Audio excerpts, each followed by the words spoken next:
को पढ़ना है, हमें 3 टर्म की ट्रीटमेंट को समझना है। पहली जो ट्रीटमेंट है बेटा ये है इंटरेस्ट ऑन लोन, दूसरी ट्रीटमेंट है मैनेजर कमीशन और तीसरी ट्रीटमेंट है रेंट। 3 ट्रीटमेंट आपको समझनी है। पहला है इंटरेस्ट ऑन लोन, दूसरा मैंने बोला मैनेजर कमीशन और तीसरा मैंने बोला रेंट। ये 3 ट्रीटमेंट आपको समझनी है। बेटा आपको ये ध्यान होना चाहिए कि interest on loan, manager commission और रेंट ये तीनों के तीनों कंपोनेंट आपको बेटा क्वेश्चन के अंदर देखने के लिए मिलेंगे। ठीक है, तो आपको ये पता होना चाहिए कि ये तीनों के तीनों क्या होते हैं। ये तीनों के तीनों बेटा एक्सपेंडिचर होते हैं, ये तीनों के तीनों जो हैं बेटा खर्चे हैं। क्योंकि बेटा ये तीनों के तीनों खर्चे हैं तो ये बेटा पी एंड एल अकाउंट के अंदर क्या होते हैं, ये तीनों के तीनों पी एंड एल अकाउंट के अंदर जो हैं रिकॉर्ड किए जाते हैं, क्योंकि ये खर्चे हैं और खर्चों को जौन सा अकाउंट रिकॉर्ड करता है वो है बेटा प्रॉफिट एंड लॉस अकाउंट। अगर आपको क्वेश्चन के अंदर ये तीनों कंपोनेंट कहीं भी दिख जाते हैं तो ये तीनों कंपोनेंट बेटा पी एंड एल एप्रोप्रिएशन के अंदर नहीं आते हैं, ये तीनों के तीनों कंपोनेंट पी एंड एल के अंदर जाते हैं क्योंकि ये खर्चे हैं। ठीक है, अब ज़रा ध्यान से समझेंगे मैं क्या आपको बताना चाह रहा हूँ। मैंने आपको बेटा ये बताया कि पहले जो बनता है ट्रेडिंग अकाउंट बनता है, ट्रेडिंग के बाद जो है पी एंड एल अकाउंट बनता है और पी एंड एल अकाउंट के बाद पी एंड एल एप्रोप्रिएशन बनता है। ठीक है, मान लीजिए बेटा यहाँ पे लिखा हुआ है बाय प्रॉफिट। ठीक है, हमारे को बेटा खर्चे तो बहुत सारे होते हैं लेकिन हमारे सिलेबस के अंदर आपको ये 3 ही चीज़ें देखने के लिए मिलेंगी। ठीक है, क्या क्या मैंने बोला बेटा, मैंने बोला इंटरेस्ट ऑन लोन आपको देखने के लिए मिलेगा। ठीक है, इंटरेस्ट ऑन लोन का मतलब होता है कि किसी पार्टनर ने फर्म को लोन दे दिया बेटा तो फर्म को उसको इंटरेस्ट देना पड़ेगा। ठीक है, दूसरा आपको जो है बेटा मैनेजर कमीशन जो है देखने के लिए मिल सकती है और तीसरा जो है रेंट आपको देखने के लिए मिल सकता है। रेंट का मतलब क्या होता है, कोई भी साझेदार, कोई भी पार्टनर फर्म को क्या करेगा, फर्म को कोई जगह दे देगा किराए पे कि ले अपना काम कर ले और वो फर्म क्या करेगी, उस साझेदार को, उस पार्टनर को किराया देती है बेटा, तो वो रेंट कहलाएगा। तो भाई वो खर्चा है, वो एक्सपेंडिचर है, वो पी एंड एल के अंदर आएगा। ठीक है, तो आपको क्या ध्यान रखना है, आपको क्वेश्चन में क्या कर, आपको क्वेश्चन में जब मैं आपको यहाँ कोई प्रॉफिट दे रखा होगा, ठीक है, आपको क्या ध्यान रखना है, आपको जो भी प्रॉफिट दे रखा होगा उसमें से बेटा ये तीनों के तीनों खर्चे जो हैं ये बेटा माइनस हुए हुए होने चाहिए। ठीक है, यहाँ पे इस प्रॉफिट में से जब मैं इसको तीनों को माइनस कर दूँगा तो मेरे पास जो है क्या निकल के आएगा, मेरे पास जो है बेटा नेट प्रॉफिट निकल के आएगा। और उसके बाद जब मैं पी एंड एल अकाउंट को बना लेता हूँ उसके बाद बेटा क्या बनता है, उसके बाद जो है बेटा P and L appropriation account बनता है। ठीक है, कैसे बनता है ये बेटा पी एंड एल एप्रोप्रिएशन, सबसे पहले ये जो नेट प्रॉफिट आता है इसको हम जो है यहाँ पे ट्रांसफ़र करते हैं, यहाँ पे हम लिखते हैं भाई बाय प्रॉफिट। ठीक है, और उसके बाद बाय प्रॉफिट हम यहाँ लिख देते हैं। ठीक है, उसके बाद यहाँ पे क्या क्या चीज़ें आती हैं भाई, यहाँ पे हमने सीखा है कि भाई इंटरेस्ट ऑन कैपिटल आएगा, यहाँ पे हमने सीखा है कि भाई पार्टनर की सैलरी आएगी, अगर किसी भी पार्टनर को सैलरी दी जा रही है तो यहाँ पे आएगी, अगर किसी भी पार्टनर को कमीशन दी जा रही है तो वो यहाँ पे आएगी, अगर प्रॉफिट हम जनरल रिजर्व में ट्रांसफ़र कर रहे हैं मतलब बचा के रख रहे हैं फ्यूचर के लिए तो वो भी यहाँ पे आता है, अगर किसी पार्टनर ने ड्राइंग कर ली है, अपने पर्सनल यूज़ के लिए पैसा निकाल लिया, आहरण अगर कर लिया, ड्राइंग को आहरण कहते हैं, तो भाई उसको फिर ब्याज देना पड़ेगा उस पर, तो उसको जो है इंटरेस्ट ऑन ड्राइंग कहते हैं। तो वो पार्टनर फर्म को देता है, वो फर्म के लिए इनकम है, इसलिए ये चीज़ इधर आ रही है। ठीक है, क्योंकि ये चीज़ फर्म के लिए इनकम है, हम फर्म की अकाउंटिंग कर रहे हैं पार्टनर की नहीं, तो फर्म के लिए पैसे आ रहे हैं इसलिए इधर ये पार्टनर को देना पड़ेगा क्योंकि उसने अपने पर्सनल यूज़ के लिए पैसा निकाला। और फिर हमने पढ़ा था कि यहाँ पे जो भी पैसे कमाएंगे वो हम यहाँ लिख देते हैं प्रॉफिट ट्रांसफ़र। ये बेटा पी एंड एल एप्रोप्रिएशन का फॉर्मेट होता है। तनीषा आप इसको जो है बेटा गोल के पी जाएंगे। ठीक है, ये फॉर्मेट जो है ये वाला जो हमने अभी यहाँ पे पढ़ा है ये पूरा फॉर्मेट सभी स्टूडेंट इसको आप बोल के पी जाएंगे। पुराने P and L appropriation account P and L के बाद बनता है, पहले पी एंड एल का देख लीजिए। अब ज़रा ध्यान से सुनेंगे, अब मैं क्या कह रहा हूँ, अब ज़रा दिमाग की बत्ती जला लेंगे, ठीक है। हाँ बोलिए, क्या कह रहे हैं जी अक्षिता, कुछ कह। इसमें जो नेट प्रॉफिट है, हाँ वो इसमें आके बाय प्रॉफिट हो गया। हाँ अरे नेट प्रॉफिट लिख दो ये लो यार, नेट प्रॉफिट लिख दो, कोई दिक्कत नहीं है। अब ज़रा बेटा ध्यान से समझो मैं क्या कह रहा हूँ। जैसे मान लीजिए आपको बेटा, आपको क्वेश्चन में प्रॉफिट दे रखा है, बोलेगा भाई प्रॉफिट जो है ना फर्म का, वो भाई 5 लाख रुपए का लाभ है, फर्म को लाभ हो रहा है 5 लाख रुपए का, ठीक है। तो उसके बाद मैं ये कह रहा हूँ कि इस प्रॉफिट में से अगर आपके क्वेश्चन के अंदर ये तीनों घटक आपको कहीं मिल गए, ये तीनों कंपोनेंट अगर आपको मिल गए, मान लो आपको लोन वगैरह की सारी इन्फॉर्मेशन दे रखी होगी, लोन आपको कैलकुलेट करना पड़ेगा, तो आपने कैलकुलेट करा, मान लो 10,000 रुपये का ब्याज आ गया। मैनेजर कमीशन आपने कैलकुलेट करी, मान लो 20,000 रुपये की आ गई। रेंट आपने कैलकुलेट करा, मान लो 20,000 रुपये का आ गया। सब कुछ कैलकुलेट कर लिया, ठीक है। और अब 5 लाख में से बेटा ये कितने हो गए, 50,000, तो इसको हमने माइनस कर दिया, इसको हमने माइनस कर दिया, कितना आ गया, 4.5 लाख रुपए आ गया। और ये 4.5 लाख रुपए कहाँ पे ट्रांसफ़र करने हैं, ये 4.5 लाख रुपए यहाँ पे आपको ट्रांसफ़र करने हैं, इसको यहाँ पे लिखना है। अब ज़रा दिमाग की बत्ती बुद्धि को खोलेंगे, देखो मैं क्या कह रहा हूँ। मैं ये कह रहा हूँ आपको वो क्वेश्चन में क्या लिख के देगा, आपको वो क्वेश्चन में ये लिख के देगा कि फर्म का जो प्रॉफिट है, फर्म का जो लाभ है ना, वो 5 लाख रुपए है। कितने हैं, 5 लाख रुपए। और वो, और क्वेश्चन में ये कंपोनेंट होंगे, interest on loan, manager commission, rent, question में ये तीनों कंपोनेंट होंगे। और क्वेश्चन में क्या लैंग्वेज यूज़ कर रखी होगी, क्वेश्चन में ये लैंग्वेज यूज़ कर रखी होगी कि भाई before charging any of above item, ये वाली लाइन क्वेश्चन के अंदर यूज़ कर रखी होगी। इसका मतलब क्या होता है, इसका मतलब ये होता है कि क्वेश्चन के अंदर ऊपर जो जो बातें बताई गई हैं, क्वेश्चन के अंदर ऊपर जो जो बातें बताई गई हैं, इस लाभ के अंदर से, इस प्रॉफिट के अंदर से ऊपर जितनी भी बातें बताई गई हैं वो उसमें से एडजस्ट नहीं हुई हुई, उसकी ट्रीटमेंट नहीं हुई हुई। Before charging any of above item का ये मतलब है कि जो interest on loan, manager commission, rent, जो भी बातें हैं ये एडजस्ट नहीं हुई हुई। अगर ये लिखा हुआ है बेटा before charging any of the above item, तो आपको क्या करना पड़ेगा बेटा, आपको सबसे, अगर मैं यहाँ पे 5 लाख रख दूंगा बेटा, आपको क्वेश्चन में दे रखा है 5 लाख का प्रॉफिट, अगर यहाँ पे आपने 5 लाख रख दिया और उस 5 लाख के प्रॉफिट में से interest on loan, manager commission और रेंट माइनस नहीं हुआ था और आपने यहाँ 5 लाख रख दिया, तो गलत हो जाएगा बेटा।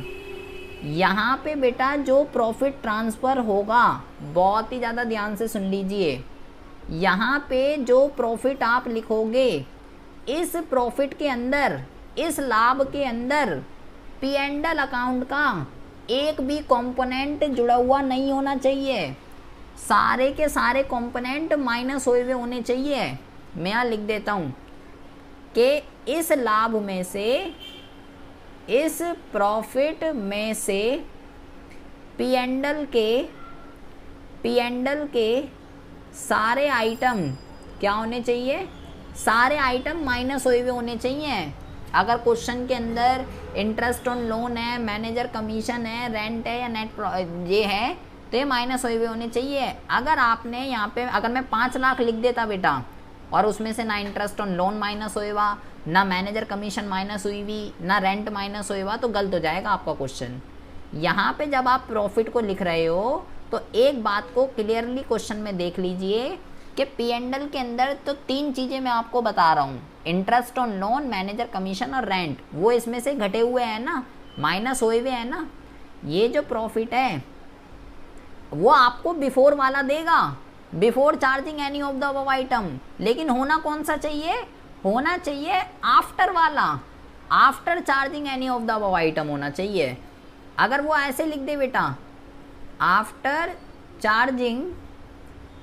Charging all the above item, इसका क्या मतलब होगा बेटा, after charging all the above item, अगर ये लिख दे तो इसका ये मतलब है कि ये तीनों चीज़ें एडजस्ट हुई हुई हैं, interest on loan, manager commission और रेंट के ऊपर जो भी बातें बताई गई हैं, 3 घटक जो बताए गए हैं, interest on loan, manager commission और रेंट, उसकी ट्रीटमेंट हो चुकी है। अगर आफ्टर वर्ड यूज़ करे, आफ्टर चार्जिंग, तो मतलब एडजस्टमेंट हुई हुई है, तो नहीं करनी बेटा मेरे को, तो माइनस होया हुआ है। लेकिन अगर वो बिफोर बोले तो माइनस करना है। यहाँ का जो प्रॉफिट है वो आफ्टर चार्जिंग वाला होना चाहिए। क्या होना चाहिए? आफ्टर चार्जिंग वाला होना चाहिए यहाँ का प्रॉफिट। लेकिन वो क्वेश्चन में जानबूझ के आपको बिफोर वाला देगा कि ये जो P&L के जो घटक हैं ये भाई एडजस्ट नहीं हुए वे। प्रीति, इतनी बात समझ में आ रही है बेटा मैं क्या कह रहा हूँ?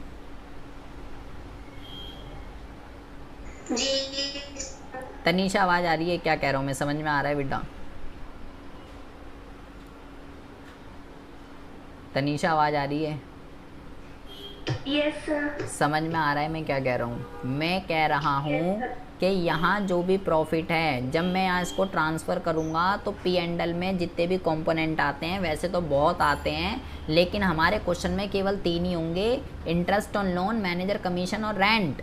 ये माइनस हुए हुए होने चाहिए। आफ्टर वाला होना चाहिए प्रॉफिट, सारे घटक माइनस करने के बाद वाला। लेकिन मैं कह रहा हूँ वो आपको जानबूझ के बिफोर वाला देगा, लेकिन मैं ये नहीं कह रहा हमेशा बिफोर वाला ही देगा। पहले क्वेश्चन की लैंग्वेज को समझना पड़ेगा कि बिफोर वाला है या आफ्टर वाला है। अगर बेटा वो बोल दे आफ्टर वाला है तो नहीं करना माइनस। आफ्टर वाले का मतलब है माइनस होए हुआ है, और बिफोर वाले का मतलब है माइनस नहीं होए हुआ। अच्छा, अब ज़रा ध्यान से समझिए। अब एक और कन्फ्यूज़न बेटा, इस प्रॉफिट में से ऊपर के सारे आइटम माइनस हुए हुए होने चाहिए, ठीक है? और अब जो है कन्फ्यूज़न स्टार्ट होगी। अब ज़रा ध्यान से सुनिए। ऊपर के तो सारे माइनस हुए हुए होने चाहिए, और जो ये वाले सारे के सारे हैं बेटा, इंटरेस्ट ऑन कैपिटल, पार्टनर की सैलरी, पार्टनर की कमीशन और जनरल रिजर्व, इससे क्या ये माइनस नहीं होने चाहिए, ये बिफोर वाला होना चाहिए। इसका मतलब क्या हुआ बेटा? अब ज़रा ध्यान से समझिए। अगर बेटा मैं यहाँ पे ऐसे लिखूँ, एक मैं लाइन लिखता हूँ कि प्रॉफिट ऑफ द फर्म, बहुत ही ज़्यादा ध्यान से सुनेंगे बेटा, profit of the firm 5 lakh rupees, ठीक है? फर्म का जो लाभ है वो 5 लाख रुपए का है। Profit of the firm 5 lakh rupees before charging interest on loan of rupees 30,000 and after charging partner salary ₹50,000, ऐसे आपको दे रखा है। अब इस लाइन का बेटा मतलब क्या है? बहुत ही ज़्यादा ध्यान से सुनेंगे। इस लाइन का मतलब क्या है बेटा? वो आपसे ये कह रहा है फर्म का जो प्रॉफिट है ना वो बेटा 5 लाख रुपए का है। कितना प्रॉफिट है बेटा फर्म का? फर्म का जो प्रॉफिट है वो बेटा 5 लाख रुपए का है, ठीक है? फर्म का जो प्रॉफिट है वो 5 लाख रुपए का है, और ये जो 5 लाख रुपए का प्रॉफिट है ये इंटरेस्ट ऑन लोन चार्ज करने से पहले का है, बिफोर है इंटरेस्ट ऑन लोन चार्ज करने से पहले का। लेकिन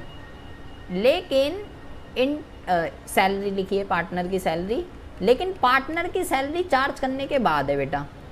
क्या कह रहा हूँ मैं? पार्टनर की सैलरी चार्ज करने के बाद का है।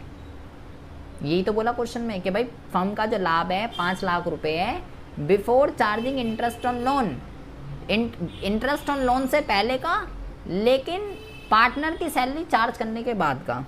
हमें चाहिए क्या?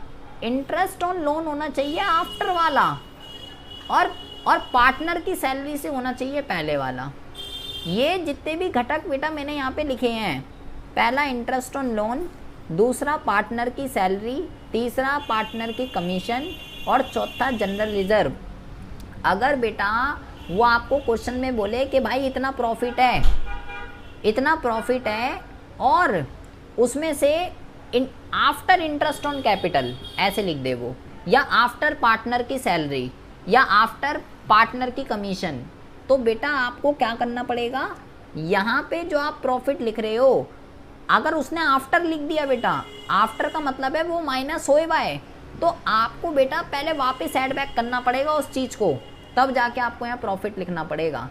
जैसे कि अगर बेटा मैं इस सिनेरियो की बात करता हूँ, इस क्वेश्चन की, तो इसके अंदर बेटा आप सबसे पहले क्या करेंगे, यहाँ पे अभी मैंने दो सिनेरियो क्रिएट कर दिए हैं, ठीक है। दोनों सिनेरियो को समझेंगे बेटा। देखिए, अगर बेटा मैं ये वाला सिनेरियो लूँ कि उसने आपको जो प्रॉफिट दिया 5 लाख रुपए का दिया, और क्वेश्चन में क्या लैंग्वेज यूज़ करी गई, आफ्टर चार्जिंग पार्टनर सैलरी, ये लैंग्वेज उसने यूज़ कर दी। तो अगर बेटा मैं यहाँ पे P&L एप्रोप्रिएशन में यहाँ पे बेटा बाय प्रॉफिट, अगर मैं बेटा यहाँ 5 लाख रुपए लिख दूंगा तो बेटा गलत हो जाएगा, क्योंकि उसने बोला यहाँ पे पार्टनर की सैलरी आती है, पार्टनर की सैलरी आती है यहाँ पे 50,000 रुपये, क्वेश्चन में 50,000 रुपये दे रखा है, तो वो कह रहा है ये सैलरी माइनस हुई हुई है, तो मैंने बोला इसको वापस पहले ऐड बैक करना है। आपको बेटा यहाँ पे 5,50,000 रुपये लिखना है, सैलरी तो 50 ही जाएगी, लेकिन प्रॉफिट 5 लाख नहीं 5,50,000 लिखना है, पहले ऐड बैक करना है वापस, तब जाके पार्टनर की सैलरी देनी है। और वही वो जो ऊपर इंटरेस्ट ऑन वाला वो था, उसमें मैंने आपको क्या समझाया, अगर वो इंटरेस्ट वाला होता, इंटरेस्ट ऑन लोन वाला या मैनेजर कमीशन या कुछ भी होता, तो उसमें हम क्या करते, मान लो 5 लाख का प्रॉफिट है, पहले इंटरेस्ट ऑन लोन जिसको कितना देना था, इंटरेस्ट ऑन लोन 30,000 रुपये का, पहले इंटरेस्ट ऑन लोन 30,000 रुपये का मैं माइनस करता, और फिर जो भी प्रॉफिट आता 4,70,000, ये नेट प्रॉफिट होता। इस प्रॉफिट को जो है बेटा मैं ट्रांसफ़र करता P&L एप्रोप्रिएशन के बाद, ठीक है। यहाँ पे मैं लिखता बेटा बाय प्रॉफिट। तो ये मैं क्या समझाना चाह रहा हूँ, ये बिफ़ोर और ये आफ्टर, ये बच्चों का दिमाग घुमा देता है बेटा, जैसे अभी आपका घूम रहा है, तो सेम जो सिचुएशन अभी आपके साथ हो रही है सेम से भी बच्चों के साथ होती है। यहाँ जो प्रॉफिट है उसमें ऊपर के कोई भी घटक नहीं जुड़ा हुआ होना चाहिए, ऊपर से तो होना चाहिए आफ्टर वाला, ऊपर के सारे घटक माइनस हुए हुए होने चाहिए। कौन कौन सा होता है ऊपर, interest on loan, manager commission और interest on loan, manager commission और रेंट, वो तीनों माइनस हुए हुए होने चाहिए। और यहाँ पे जो आते हैं इस तरफ, इंटरेस्ट ऑन कैपिटल, पार्टनर की सैलरी, पार्टनर की कमीशन, यहाँ से होना चाहिए बिफोर वाला, यहाँ से बिफोर वाला और ऊपर से आफ्टर वाला। आ रही है सुरभि बात समझ में क्या कह रहा हूँ? कन्फ्यूज़न तो होगी बेटा, क्योंकि यहाँ पे दिमाग खोलने की बहुत ज़्यादा ज़रूरत है, क्योंकि मैं पहले ही आपको बोल रहा था कि दिमाग को सही रखिएगा, क्योंकि अब कन्फ्यूजिंग टॉपिक के हम रिगार्डिंग जो है बात करने वाले हैं। बस आपको ये ध्यान रखना है कि यहाँ पे आप जो प्रॉफिट लिख रहे हो ना, आप बस एक बारी क्रॉस चेक कर लीजिए। यहाँ आप जो प्रॉफिट लिख रहे हो दो तरीके से वो आपको देगा, दोनों एक साथ नहीं देगा बेटा, जैसे मैंने ऊपर लिख दिया ना, ऐसे दोनों एक साथ नहीं देगा, एक ही चीज़ देगा। तो क्या बोला मैंने, जब आप यहाँ प्रॉफिट लिख रहे हो तो वो आपके साथ ये चालबाजी चल सकता है कि मैं आपको कह रहा हूँ 3 कंपोनेंट है, इंटरेस्ट ऑन लोन, रेंट और मैनेजर कमीशन, वो तीनों जो है बेटा माइनस हुए हुए होने चाहिए। आप यहाँ पे जो प्रॉफिट लिख रहे हो एक बार उसको क्रॉस चेक कर लीजिए, कि उसमें से ये तीनों घटक माइनस हुए हुए हैं ना, सब मैंने माइनस कर दिया ना, इंटरेस्ट ऑन कैपिटल दे दिया, इंटरेस्ट ऑन लोन दे दिया, और sorry interest on loan, manager commission और ये सब दे दिए ना मैंने, जो P&L में आते हैं, अगर दे दिए तो ठीक है। क्वेश्चन की लैंग्वेज को पढ़ के पता चलेगा कि इसमें से ये तीनों चीज़ें एडजस्ट हुई हुई है या नहीं हुई हुई, क्वेश्चन की लैंग्वेज को पढ़ेंगे। और दूसरा सिनेरियो क्या है, कभी कभी वो क्या कर देता है, मान लो ये चीज़ें तो है नहीं क्वेश्चन में, प्रॉफिट यही होगा, लेकिन इनमें से कोई सा घटक का लिख देता है कि प्रॉफिट, फर्म का जो प्रॉफिट है वो इतना है, लेकिन after charging interest on capital, ऐसे लिख देता है।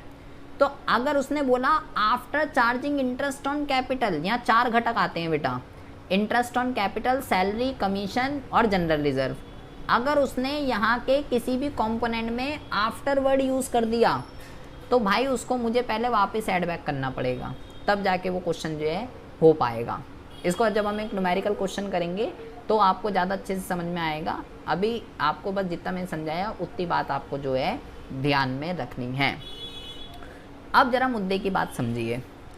अब मुद्दे की बात आती है बेटा, टॉपिक का नाम है इंटरेस्ट ऑन लोन। बहुत ही छोटे छोटे टॉपिक है। इंटरेस्ट ऑन लोन के अंदर क्या सीन है बेटा? इंटरेस्ट ऑन लोन के अंदर ये सीन है कि भाई या तो डीड है या भाई डीड नहीं है, ठीक है? या तो डीड है या बेटा डीड नहीं है, सिंपल सी बात है। अगर बेटा डीड है, डीड का मतलब अगर साझेदारी संलेख है, पार्टनरशिप डीड बनी हुई है, तो डीड में जितना भी मेंशन है, डीड में जितना भी मेंशन है, डीड में बेटा 10% लिखा है, डीड में 20% लिखा है, डीड में 15% लिखा है, दे देंगे। जितना लिखा है दे देंगे बेटा। जब डीड बनी हुई होती है और डीड में जितना भी लिखा होता है तो दे देंगे बेटा, कोई दिक्कत वाली बात नहीं है।